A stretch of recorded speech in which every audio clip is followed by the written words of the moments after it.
This is the story of the 24 hours that decided the Second World War in Western Europe. On the 6th of June, 1944, roughly 156,000 Allied troops crossed the English Channel and forced their way onto 5 beaches in Normandy, in the largest amphibious invasion the world has ever seen. Here is the strangest part of that day. For more than half a century afterward, nobody could tell you, with any confidence, how many of those men died. That gap is not a small one, and it sits at the center of everything that follows. The way most people remember D-Day, the round numbers, the famous lines, the guns, and the beaches, turns out to be softer than it looks. Some of the numbers were guesses.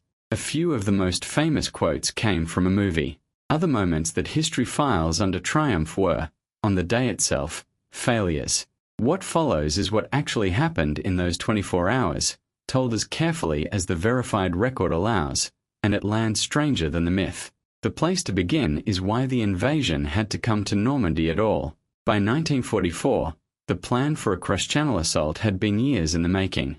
The Allies committed to it in principle at the Quebec Conference in August of 1943, and hardened it into a firm decision, with a date and a commander still to be named, at the Tehran Conference late that same year, where the Soviet head of government pressed hard for a fixed timetable. The strategic logic ran brutal and simple. Most of Germany's land army stood pinned in the east, locked in a war of annihilation on a scale the Western Front never came close to matching, and that pressure was the one condition that made an invasion of France survivable at all. Wanting to invade and being able to invade are two very different things, and the Allies already carried a bloody demonstration of the difference.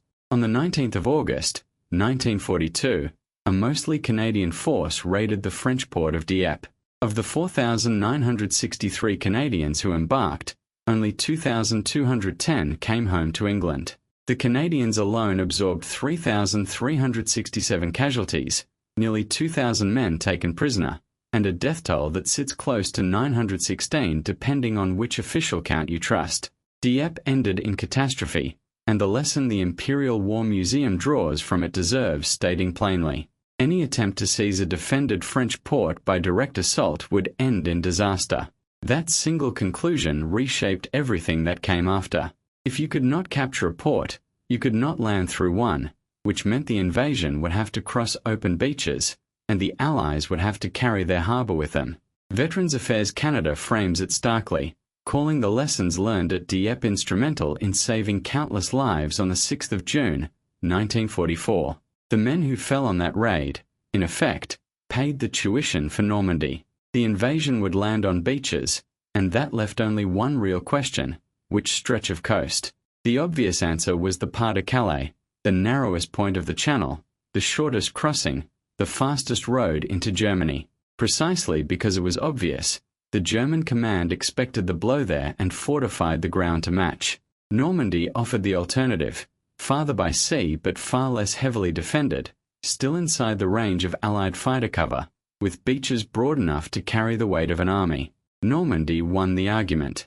From there, the Allies spent months making certain the Germans kept staring at Calais. The deception campaign carried the name Operation Bodyguard, and its most important limb was Operation Fortitude. The name traced back to a wartime remark that in war, truth is so precious it must be attended by a bodyguard of lies. Fortitude built two fictions at once. To the north, it invented a threat against Norway. Down south, and far more importantly, it conjured an entire phantom army, the 1st U.S. Army Group, supposedly massing in southeast England and poised to strike straight at the Pas-de-Calais. Inflatable tanks, dummy landing craft, and a flood of fake radio traffic gave that ghost army a body. The human element is where the story turns genuinely strange. British intelligence, working through what became known as the double-cross system, had captured or turned essentially every German agent operating on British soil, and fed their controllers back in Germany a carefully engineered diet of information.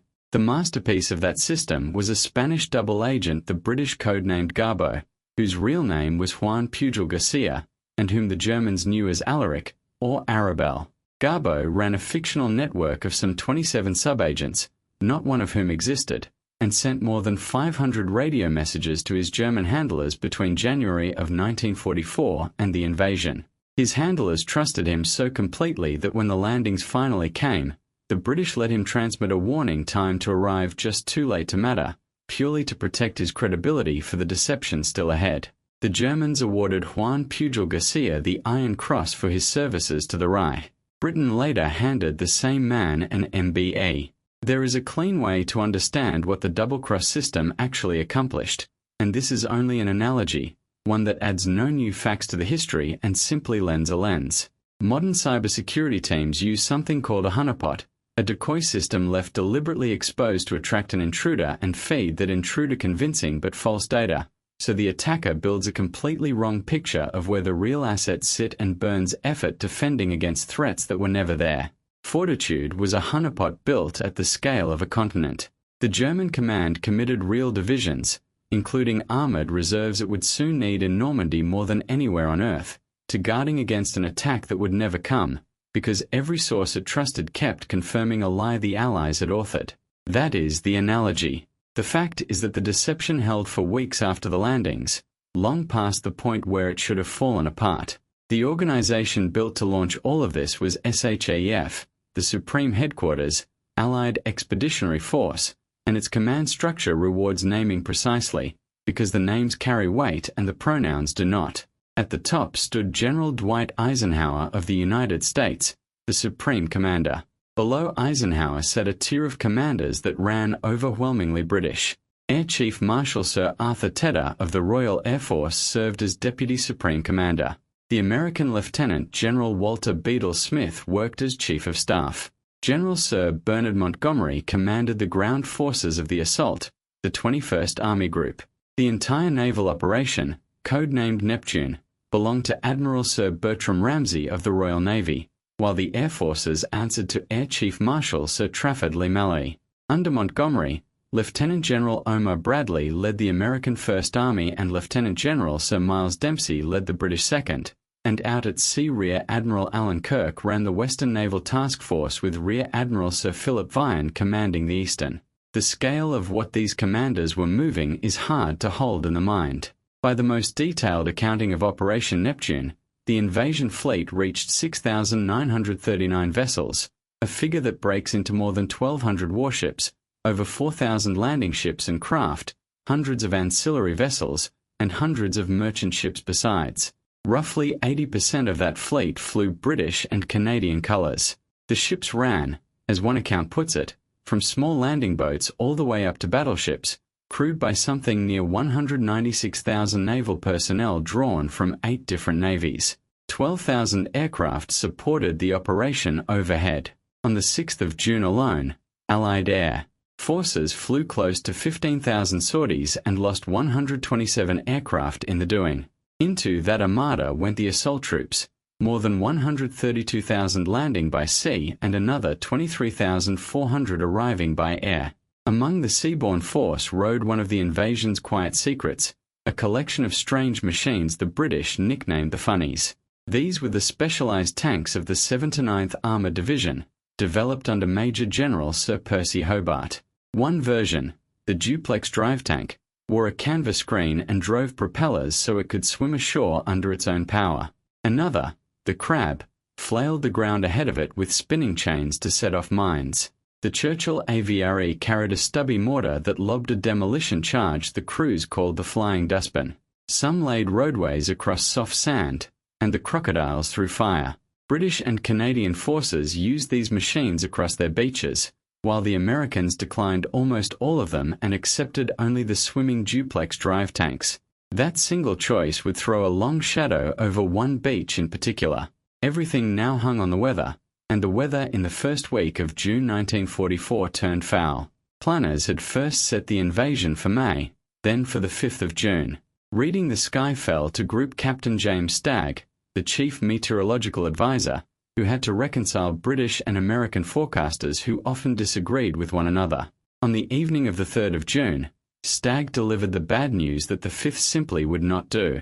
In the small hours of the 4th, Eisenhower ordered a 24-hour postponement, and ships already at sea had to turn around and steam back. On the evening of the 4th of June, Stagg caught something in the data, a narrow break in the storm, a window of tolerable weather that might just hold across the 6th, not perfect, but good enough. On the strength of that reading, in the small hours of the 5th of June, Eisenhower gave the order to go. He understood exactly what he was gambling, and he admitted afterward that landing on the 5th, into the weather that actually arrived, would have been a major disaster. Consider the shape of that decision, and once again this is only an analogy, carrying no new facts. A modern rocket launch has what engineers call a launch window, a narrow band of time when conditions permit an irreversible commitment, when the choice is to go now on imperfect information or to scrub and wait for the next window that might sit days away and might be worse. Eisenhower faced exactly that structure. Wait for certainty, and the tides, the moonlight, and the whole assembled invasion would drift out of alignment, possibly for weeks. The next tidal window, as it happened, would have dropped the invasion straight into the great channel storm that struck between the 19th and the 22nd of June. Stagg's narrow forecast, and Eisenhower's willingness to commit on the back of it, is the hinge the entire operation turned upon. Eisenhower knew the thing might fail. On the 5th of June he sat down and wrote a short note in his own hand, to be released only if the invasion collapsed. He misdated it, writing July the 5th in place of June. A small human slipped from a man carrying almost unimaginable strain. The note never went out, because his naval aide quietly kept it. It reads, in part, that our landings have failed to gain a satisfactory foothold, and I have withdrawn the troops. My decision to attack at this time and place was based upon the best information available. The troops, the air, and the Navy did all that bravery and devotion to duty could do. And then the line that defines the man, that if any blame or fault attaches to the attempt, it is mine alone. That was the private Eisenhower. The public one had already issued an order of the day to every soldier, sailor, and airman in the expeditionary force. You are about to embark upon the great crusade. It opened. The eyes of the world are upon you. Near the end came the promise that they would accept nothing less than full victory. 2 documents, written by the same hand in the same week, one for triumph and one for ruin, and Eisenhower carried both across the 5th of June. The invasion did not open on the beaches. It opened in the dark, inland, out of the sky. Shortly after midnight, 6 gliders came down out of the night beside a bridge over the Canal, at a place history would rename Pegasus Bridge. The first glider touched down at 16 minutes past midnight, so close to its target that the whole feat reads today like fiction. Aboard rode the men of Major John Howard's company of the 2nd Battalion, Oxfordshire, and Buckinghamshire Light Infantry, 181 men in all, and within roughly 10 minutes they had seized the bridge intact and sent back the code word that told headquarters the job was done, ham and jam. Across the Cotentin Peninsula to the west, and east of the River Orne, 3 airborne divisions were tumbling out of the sky, the American 82nd and 101st alongside the British 6th. The drops scattered badly. Aircraft flew into cloud and anti-aircraft fire and released their paratroopers off target, spreading men across the Norman countryside in a way that could easily have turned to disaster. In one respect, the chaos actually helped, since it confused the German defenders about where the real weight of the attack lay. In another respect, it produced one of the enduring images of the entire war. Some of the 82nd Airborne came down directly over the town of St. Mère-Glisse, into a square where a building already burned and German soldiers already stood awake and armed. One paratrooper of the 505th Parachute Infantry Regiment, Private John Steele, snagged his parachute on the church steeple. Steele hung there, pinned against the side of the church for something close to 2 hours, feigning death while the fight raged below him, until the Germans finally took him prisoner. He later escaped. To this day, a parachute and an effigy hang from that church in his memory, and St. Mère-Glisse entered the record as one of the first towns in France to be liberated. Hold that single image, one man hanging from a steeple, playing dead, against the number this story started with, 156,000. That is the scale in play. Every figure in every count that follows is another John Steele. Before dawn, the guns opened up. Allied bombers began working over the coastal defenses around 3 in the morning, and the naval bombardment followed, the warships of the Eastern Task Force opening fire near 5:30, the American battleship Texas firing at roughly 10 minutes to 6. To the men waiting in the landing craft, It must have looked as though nothing on that shore could survive. Here the popular memory of D-Day and the actual record split apart, and the truth sits uncomfortably. On Omaha Beach, the bombardment mostly failed. The heavy bombers assigned to Omaha flew above thick cloud, unable to see the beach clearly and terrified of dropping their loads onto landing craft packed with their own men. The crews held their release a little longer, by as much as 30 seconds, and across the speed of a bomber, 30 seconds measures out in miles. The great majority of those bombs came down well inland, into empty fields, harming nothing. A later United States Air Force study reached the blunt conclusion that the German defenses at Omaha stood, by and large, intact when the assault troops hit the beach. The short naval bombardment before the landing, kept deliberately brief to preserve surprise, had not silenced the key positions either. Here is the part the films tend to smooth over. The men who ran onto Omaha did not land after the defenses had been shattered. They landed against defenses that were, for the most part, fully alive. That carries us to the beaches themselves, 5 of them, running west to east, 5 completely different mornings. Furthest west lay Utah, assaulted by the American 4th Infantry Division, and on Utah chance intervened kindly. The currents pushed the landing craft roughly 2,000 yards south of the intended target, onto a stretch of coast that happened to be far more lightly defended. What might have been a navigational failure turned into a piece of luck. Utah closed the day with the fewest casualties of any beach, on the order of 197 men by one count. Omaha came next, and Omaha became the killing ground. The American 1st and 29th Infantry Divisions came ashore against defenses the bombardment had left standing, and against a defending force heavier than Allied intelligence had reckoned, the German 352nd Infantry Division, whose presence had been missed. Recall the American choice to decline most of Hobart's funnies. On Omaha, the duplex drive swimming tanks they had kept were launched too far out, into seas too rough for their canvas screens, and by the most commonly cited figure, of 29 such tanks put in the water by one tank battalion, 27 sank, dragging down the armored support the infantry needed most. Roughly 34,000 men landed at Omaha across the day, and around 2,400 of them became casualties. By a wide margin, Omaha proved the bloodiest of the 5. Rising between Omaha and Utah stood a cliff called Point du Hoc, and Point du Hoc carries one of the most stubborn myths of the whole invasion. On the clifftop, the Germans had emplaced a battery of large 155mm guns, sighted to rake both American beaches. Destroying them fell to the 2nd Ranger Battalion under Lieutenant Colonel James Earl Rudder, who had to scale the cliff face under fire to reach the guns at all. Omar Bradley called it the most dangerous mission of D-Day. The Rangers made the climb, and when they reached the casemates at the top, the guns had vanished. In the popular retelling, the story ends right there, with the guns exposed as fakes, telephone poles, a cruel joke, and the whole bloody climb rendered pointless. That version is wrong. The guns were real. Pre-invasion bombing had prompted the Germans to move them, and around the 3rd of June the battery had been pulled back and hidden inland, which left only dummies standing in the casemates the Rangers found. The Rangers did not stop at those empty emplacements. 2 of them, First Sergeant Leonard Lomel and Staff Sergeant Jack Coon, pushed inland, found the real guns sitting unguarded roughly 250 yards south of the coastal road, and destroyed 5 of the 6. The climb bought something after all. Of the roughly 225 Rangers who went up that cliff, about 135 were dead, wounded, or missing by the time relief reached them 2 days later. The truth runs harder and better than the myth, not a futile charge at decoys, but a mission that succeeded the hard way, inland and on foot. East of the American sector waited the British and Canadian beaches.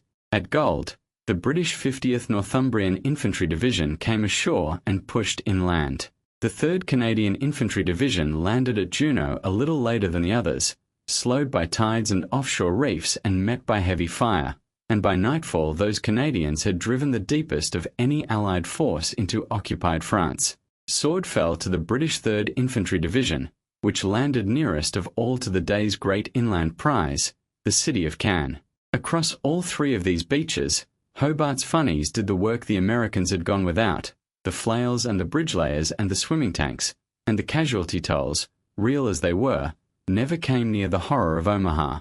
The German side of that morning turned on absence and hesitation. Command in the West split, in doctrine and in fact. Overall authority rested with Field Marshal Gerd von Rundstedt, while the coastal defenses fell to Field Marshal Erwin Rommel, and the two men disagreed at the root about how to beat an invasion. Rommel wanted the panzers held forward, right at the beaches, to smash the landings in the first hours before the Allies could build up.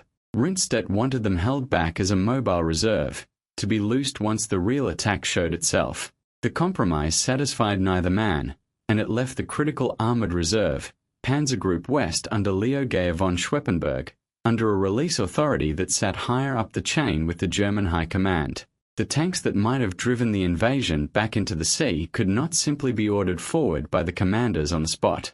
On the morning of the 6th of June, Rommel himself was absent. Judging the weather too poor for any invasion, the same Stormstag had found a gap inside. Rommel had left for Germany, partly to see his head of state and partly to reach home for his wife's 50th birthday, which fell on the 6th. The commander most determined to defeat the landings at the water line spent the decisive morning hundreds of miles away, and did not reach his headquarters again until that night. Across the entire day of the invasion, only a single German armored division managed to counterattack, the 21st Panzer Division. By evening it had actually driven through to the coast, into the gap between Juno and Sword, and for a moment the German army held a spearhead standing on the shore between two Allied landings. With no reinforcement behind it and Allied strength thickening on either flank, the 21st Panzer pulled back. The one counterstroke of the day withdrew without support. By nightfall on the 6th of June, all 5 beaches held. That much is true, and it counts as a staggering achievement. It is also not the whole picture, and here another comfortable memory needs correcting. The beachheads had not yet linked up with one another. Corentin, a key town, remained in German hands and would not fall until the 12th of June. Cannes, the great objective of the British sector, a city the plans had marked for capture on the very first day, stayed firmly German, and would not be fully taken until the middle of July, better than 5 weeks on. This ranks among the enduring controversies of D-Day, and it deserves an honest hearing rather than a verdict. Cannes stood as a stated objective for the 6th of June, and the 6th of June did not deliver it. One school of historians reads that as Montgomery promising more than he could deliver. Another argues the objective was never realistic once German reinforcements, the 352nd Division and elements of the 21st Panzer, already stood in strength around the city. Montgomery himself later claimed his true intention had always been to hold and grind down German armor around Cannes so the American breakout could come in the West. The record refuses to settle the argument cleanly. What the record does settle is this, that the single most famous first-day objective of the invasion failed on the first day, and the invasion succeeded anyway. Both things are true at once, all of which returns us, at last, to the question this story opened with, the question of how many died. For decades the honest answer was that nobody really knew. The official United States Army historian who wrote the first authoritative account concluded that accurate figures of D-Day losses, unit by unit, would likely never exist. One of the most respected popular historians of the invasion wrote flatly that no exact figures are possible, neither for the number of men landed nor for the casualties, on D-Day alone. Into that uncertainty poured a fog of round numbers. When the National D-Day Memorial was first being planned in the late 1990s, estimates for the Allied dead ranged, by the account of the memorial's own Director of Education, anywhere from 5,000 to 12,000. For a long stretch, a vague figure of around 2,500 Allied dead got repeated as though it was settled fact, and it was nothing of the kind. Eventually someone did the work. The National D-Day Memorial Foundation launched what it called the Necrology Project, an effort driven largely by the researcher Carol Tukwila to identify by name every single Allied serviceman who died on the 6th of June, 1944, not to estimate them but to name them one by one. As the names accumulated, the true scale came into focus. The memorial's wall today carries 4,436 names, 2,519 Americans and 1,917 from the other Allied nations. It stands as the most complete accounting of the D-Day dead anywhere in the world, and it tells us the real number of Allied dead ran very nearly double the old, comfortable estimate. That correction sits at the heart of this whole story. The figure most people still carry for the D-Day dead was, for half a century, roughly half the truth, and not because anyone lied, but because counting the dead by name is punishing work, and for 50 years nobody had finished it. Beyond the Allied dead, the fuller reckoning runs wider still. Total Allied casualties on the 6th of June, the killed and wounded and missing and captured together, usually come in around 10,000, some 2,400 of them at Omaha alone. German losses for the day stay far less certain, estimated somewhere between 4,000 and 9,000. Then there is the toll most tellings of D-Day leave out completely. On and around the 6th of June, roughly 3,000 French civilians were killed, very nearly as many as the Allied dead, caught under the bombing that came before and during their own liberation. Across the wider Normandy campaign, the civilian dead and missing in the three hardest-hit French departments climb past 12,000, and popular estimates for the campaign reach as high as 20,000. One historian of the air campaign put the paradox bleakly, that French civilians suffered worse from their liberation than from the occupation that came before it. That is a hard sentence to sit with. It also belongs to the verified record, and a documentary that leaves it out tells only part of the day. One more distinction matters, because it drives the single most common error in how people discuss D-Day. The numbers for D-Day itself, the 24 hours of the 6th of June, are not the numbers for the Battle of Normandy, which ground on into late August. The campaign totals climb into the hundreds of thousands of casualties on every side. Fold the two together and the day swells while the summer disappears. Kept apart, each stands devastating enough on its own. The invasion held because the Allies had already solved the problem Dieppe posed years earlier, the problem of supply without a port. They carried their harbours with them. Two enormous artificial harbours, called mulberries, were floated across the channel in prefabricated sections, huge concrete caissoons weighing thousands of tons apiece, and assembled off the Norman coast, one at Omaha and one at Arromanches beside Gold Beach. When the great storm of mid-June wrecked the American Mulberry, the British harbour at Arromanches held and kept working. Through those improvised ports and over the open beaches the build-up came, and within a few days of the landing something like 326,000 troops, better than 50,000 vehicles, and around 100,000 tons of equipment had come ashore. The beachhead became a front. The front became the road into Germany. That is the 24 hours. Not a clean triumph, and not the version the movies fixed in memory, but something more human and more durable, a near-run gamble on a broken forecast, an invasion whose most famous objective failed on the day, whose great bombardment mostly missed, whose most celebrated cliff assault found the guns already gone, and which succeeded all the same, at a cost the world needed 50 years even to count. The men who could tell us what that morning actually felt like are very nearly gone. Of the more than 16 million Americans who served in the Second World War, roughly 45,000 were still living as of 2025, less than 0.5%, down from more than 119,000 only 2 years earlier. The Department of Veterans Affairs projects that just over 7,000 will remain by 2029, and that the last of them will most likely be gone by the middle of the 2030s. Within a decade or so, the memory of D-Day passes out of living testimony and into pure history. That is exactly why the numbers have to be right. Once the last man who stood on those beaches is gone, the record is all that remains, and the record of D-Day, told honestly, has no need of the myths. The truth takes longer to assemble and longer to count, and it is the better story. 156,000 men crossed a grey sea on a doubtful forecast to land on 5 beaches, and it took the rest of the century to learn the names of the 4,436 of them who did not live to see the 7th of June. We know those names now. That is the work the day asks of us, and it is the least the day is owed.